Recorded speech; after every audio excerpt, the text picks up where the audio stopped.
денешниот ден, ниту 30... Новите истраги на СЈО, отворени по истекот на рокот за подигнување обвиненија во јули, беа една од точките за кои опозицијата ја нападна специјалната обвинителка Катица Јанева. Го кршите законот и придонесувате за правна несигурност, рече пратеникот Зоран Илиовски.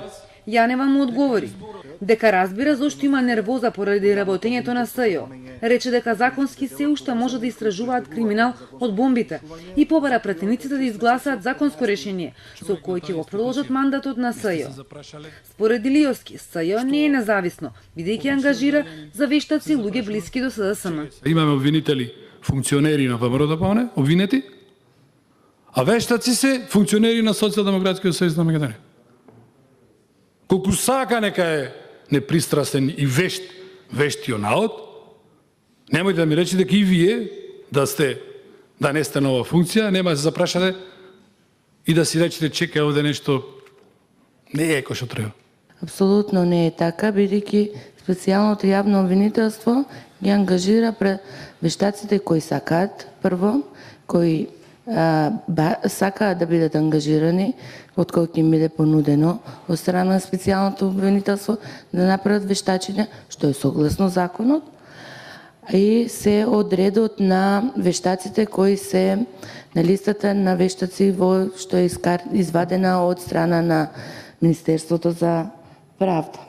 Илиовски беше единствениот пратеник од ВМРО ДПМН кој поставуваше прашања, за разлика од минатото кога Јанева добиваше канонада прашања и забелешки со часови. Тој праша и дали СДСМ и ги пределе сите прислушувани разговори, бидејќи низ черчијата се говорело дека на црниот пазар има аудиоматеријали кои се користат за уценување.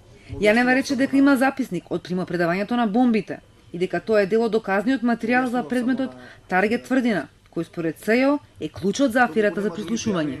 Зошто специјалното јавно обвинителство е оформено во Република Македонија?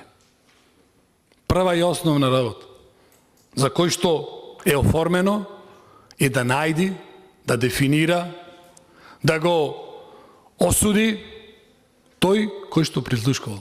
Има веќе обвинение кое е потврдено во судот, тоа е предметот Таргет Тврдина, во кој се обвинети лицата Сашо Мијалков, Горан Груевски, Никола Бошковски и Гордана Јанкуловска. Јанева рече дека освен прислушуваните разговори, во предметите има и многу докази и сведоци. Поддршка за извештајот даде пратеникот од СДСМ Бетијане Китев, кој рече дека е објективен, а пратеникот од Алијансата Сурија Рушити побара од Јанева да истражи дали во затвор има албанци кои се невини и праша дали албанските функционери од минатата влада се привилегирани и заштитени.